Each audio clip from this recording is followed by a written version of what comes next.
Merci Madame la Présidente, merci mes chers collègues, merci en particulier à Jean-Louis Durand et Jean-Philippe Luz du groupe IDFR et du groupe UDI d'avoir souligné l'engagement qui est celui de cette collectivité en faveur d'une mobilité, une mobilité pour tous, que ce soit à travers une tarification sur laquelle des avancées fortes ont été menées, que ce soit sur l'accessibilité du réseau, que ce soit sur les grands projets de transformation que nous mettons en œuvre et qui nécessitent du temps, qui nécessitent de la constante, qui nécessitent des partenaires.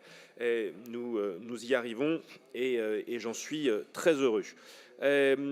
Ce budget, je l'ai dit, cela fait écho à ce qu'a dit Fabien Guillot-Bataille. Effectivement, cette année, comme l'année dernière, par désengagement de nos partenaires, notamment sur le CPER, la région est en capacité d'investir moins. Évidemment, on pourrait continuer à mettre des sommes et faire à la place de l'État, faire à la place de certaines collectivités. Je ne crois pas que ça soit une bonne manière de faire. Je crois que l'ensemble des partenaires doit s'engager et le jour où la région décide d'aller plus loin dans ses cofinancements, alors nous n'arriverons pas à revenir en arrière. C'est donc évidemment à chacun de prendre ses responsabilités, à l'État d'assumer, aux collectivités d'assumer quand elles ne peuvent pas être au rendez-vous d'un cofinancement, mais nous y sommes systématiquement. Sur le réseau vélo, il ne vous aura pas échappé, mes chers collègues, qu'il y a quelques échéances électorales dans quelques semaines et que l'on sait très bien que sur des fins de mandat municipaux comme sur des débuts de mandats municipaux, pas d'ailleurs pour les mêmes raisons, les travaux de voirie connaissent un creux. C'est évidemment toujours le cas, élection après élection municipale. On peut le regretter, néanmoins on le constate. Et donc le budget vélo que nous avons travaillé avec Marine Duranton, il reflète aussi le fait que certains projets vont se ralentir de quelques mois et reprendront ensuite.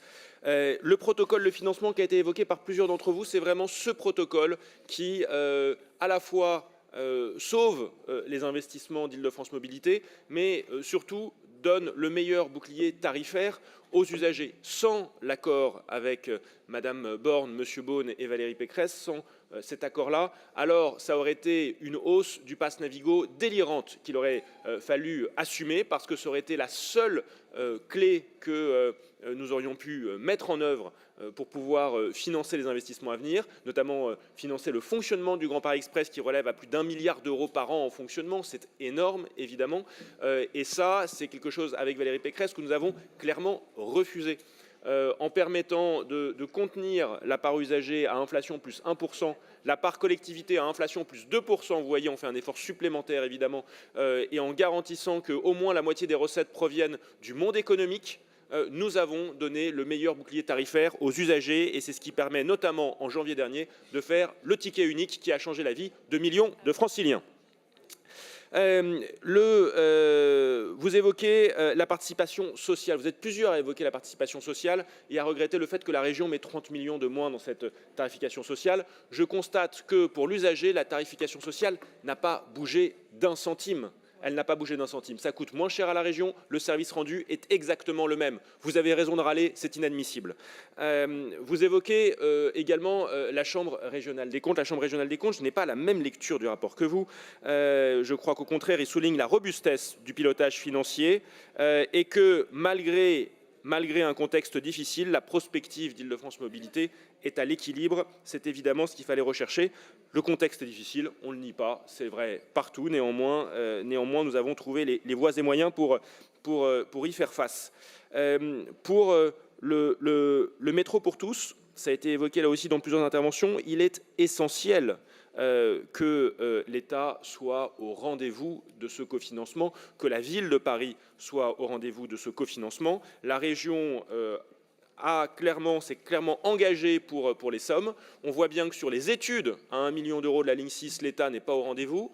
On voit bien que sur les travaux qui vont être générés par ces études sur la ligne 6, parce que l'idée n'est pas de faire une étude, l'idée est de pouvoir faire des travaux, de mettre des ascenseurs, ça a été dit par une collègue il y a quelques instants. Je n'ai pas entendu la ville de Paris s'engager pour pouvoir financer à hauteur équivalente avec la région et l'État ces investissements. Alors, s'il vous plaît, avant de tancer la région, commencez par parler à vos amis et demandez-leur si effectivement ils comptent oui ou non être au rendez-vous de l'investissement pour le métro pour tous. On n'a aujourd'hui aucun engagement de leur part, c'est problématique. Je ne vais pas tellement évoquer le sujet de la gratuité des transports. Je crois que c'est une illusion, c'est un mirage qui maintenant est clair que les collectivités qui ont décidé d'aller vers ce mirage-là aujourd'hui s'en mordent les doigts.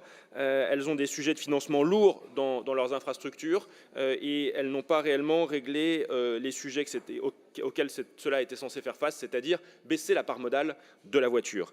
La sécurité a été avancée par nos collègues du Rassemblement national avec une vision là aussi très simpliste.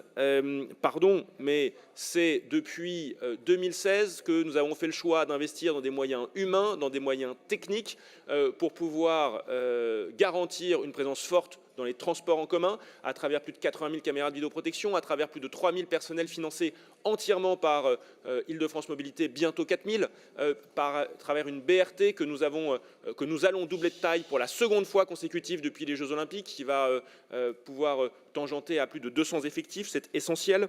C'est grâce évidemment à ces actions-là que nous pouvons avoir une réponse, grâce au centre de commandement unique financé par nous-mêmes au cœur de la préfecture de police, qui permet de coordonner l'ensemble des réponses en matière de sécurité et de prévention sous l'autorité du préfet de région et préfet de police, pardon, et dans lequel Île-de-France Mobilité occupe une place de choix. Ça aussi, c'est essentiel. Je ne vous ai pas entendu nous soutenir au moment où ces différentes propositions étaient mises en œuvre. Enfin, Madame Bérissi a évoqué la ligne fret. Elle est toujours, on a toujours une ligne fret au budget, hein, rassurez-vous, elle n'a pas disparu. Ce qui a disparu de la ligne fret, c'est la partie sur le canal Seine-Nord, mais parce que c'est terminé de le financer, donc on ne continue plus à le financer. Mais le reste de la ligne fret est bien toujours au budget, ça, il n'y a pas de différence. En tout cas, pour conclure sur ce budget et vous dire que je crois que oui, on peut être fier que dans des temps difficiles comme celui-ci, l'investissement énorme de la région Île-de-France depuis 2016 soit reconnu. Si vous trouvez ce budget insuffisant, mes chers collègues, dites-vous bien qu'il est encore un tiers supérieur au budget que nous avons trouvé en 2015, donc je n'ose imaginer ce que vous pensiez à l'époque des budgets que vous votiez pour certains d'entre vous, ça devait être terrible, mais néanmoins l'effort est important. Je souhaite ardemment que l'État et que l'ensemble de nos cofinanceurs puissent retrouver des marges de manœuvre sérieuses pour pouvoir être à nos côtés sur les projets d'investissement, parce que oui, il y a encore du boulot pour continuer à moderniser les transports en Île-de-France. On est ravis quand on ouvre, comme samedi dernier, le câble C1, qui est réellement un grand succès industriel, politique et bientôt commercial, je le souhaite, en tout cas pour les usagers. Mais nous avons encore beaucoup à faire pour rénover, pour ouvrir les nouvelles lignes. C'est essentiel et oui, ça a été évoqué. Nexteo, c'est pas du gadget, c'est pas accessoire, c'est plusieurs centaines de millions d'euros qui sont essentiels pour 1,6 million de franciliens quotidiens qui utilisent la RER B ou le RER D. Sans Nexteo, il n'y aura pas de désaturation de la ligne B et de la ligne D, ça n'existe pas. C'est la seule manière de le faire, donc oui, il faut le porter. Oui, il faut mettre la pression à nos fournisseurs, à commencer par Alstom, qui parfois n'est pas au rendez-vous des calendriers et on le regrette fortement. Mais vous connaissez la passion et l'engagement de Valérie Pécresse, la pression qui est mise sur les industriels est maximale. De même pour nos prestataires qui construisent les bus, de même pour l'ensemble de nos prestataires en la matière, c'est essentiel. En tout cas, je voudrais ici aussi remercier les services de la région qui font un travail remarquable, parce que ce n'est pas tout de voter ces budgets en centaines de millions d'euros, il faut être ensuite capable de les engager et je voudrais qu'on les remercie, ils sont derrière nous, ils nous écoutent et merci beaucoup pour eux. Merci. Je veux dire un mot, Marianne ?